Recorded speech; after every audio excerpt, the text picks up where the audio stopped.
ready your records and preparing for this, and to have a meeting that falls apart without having us have any input at all is troubling to me. I can imagine that it is, but again, I go back to the urgency of doing what we have to do with the building, and that preempted a lot of other things, unfortunately. And that in turn also led us to whether or not we wanted cooperative extension. So there were a lot of issues that were discussed, unfortunately. Yes, Mr. Baldwin.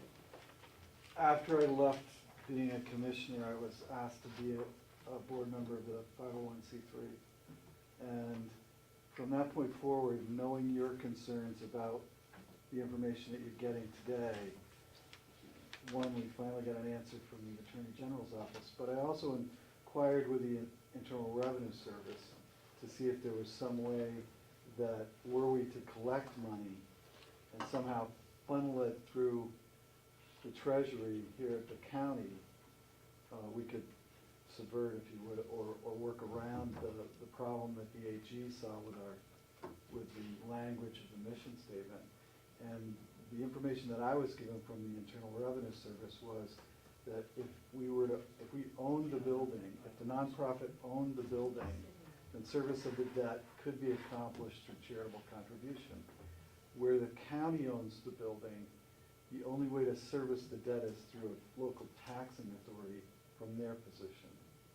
So I was unable to get clarity on that so that we could actually take a donation, give a receipt for the donation, know that the donor was going to receive some sort of charitable contribution tax write-off and as a reward for their donation.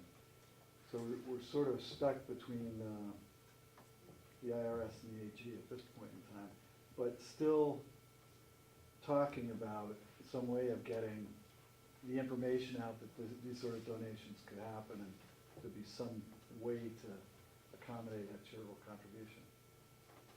Okay, would you like to address that at the next meeting, then perhaps we can extend this a little bit? Sure.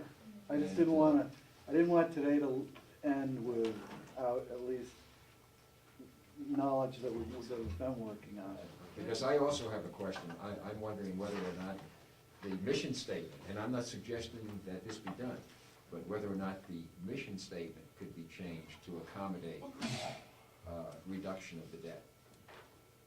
I understand it does not, so I can see the legal limitations on. Well, and I think that it's a longer discussion because Right. if on the one hand the state might approve it, but on the other hand, if the IRS disallows it, then where have we gotten? So if you perhaps both could be prepared to add some commentary at the next meeting on the 501c3, or even the commissioners, that would be, yes, Commissioner Swanson. Mr. Chairman, the commissioners don't belong to the 501c3. We had nothing to do with the 501c3. They're strictly friends of the nursing home. They act on their own. Okay, good. Yes, Representative Knox. Well, I'm the one who's made an issue out of that, out of every single meeting I've ever attended, is those who are involved with me in 501c3. No, I have been unable for one reason or another to attend the last couple. And it sounds like from that last answer that there still is an attempt. If I won the lottery this week and I wanted to give $100,000 to reduce the debt, that you're trying to still find a way to make that possible. Which, But I don't. Just to be clear on that, I don't. If you were to win the lottery and want to give $100,000 to reduce the debt, I don't think it would go through the 501c3. I'm sure it wouldn't at this point in time. There would have to be some other mechanism for you to donate the money. I would like to be for. I thought you just said that you were between the IRS and the AG's office.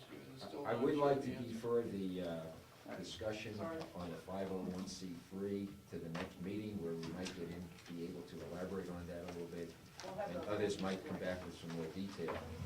So I think it is right now almost, excuse me, go ahead, Representative. Yes, I would also like to defer the first quarter report to the July 18th meeting, because they won't have the second 6 months ready at that time. And that perhaps the second 6 months would be ready by August 27th. And so it can be planned for the first quarter in July and the second quarter in August.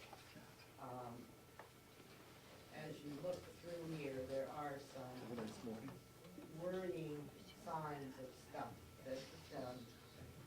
I don't know whether the commissioners have taken votes to think about moving some of the money around from place to place, but I would hope they would be prepared to discuss that with us at our July 18th meeting as to what they've done in regards to the first quarter. Does that make good answer? Do you have a-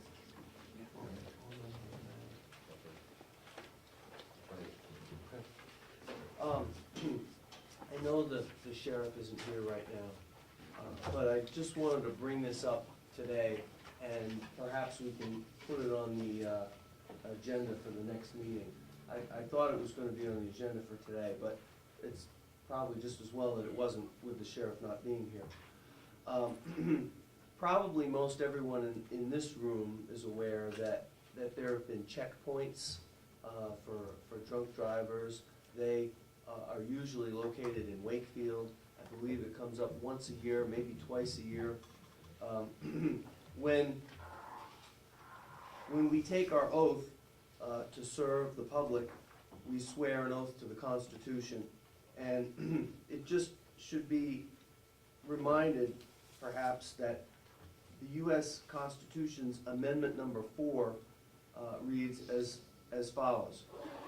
The right of the people to be secure in their persons, houses, papers, and effects against unreasonable searches and seizures shall not be violated, and no warrants shall issue but upon probable cause, supported by oath or affirmation, and particularly describing the place to be searched and the persons or things to be seized. Perhaps between now and the next meeting, we might all take a look at Amendment number 4, and I'll have copies for each of us at the next meeting. But the checkpoints are a violation of the Fourth Amendment. You might want to bring that up with the county attorney and/or the sheriff, and they might appear at the next meeting.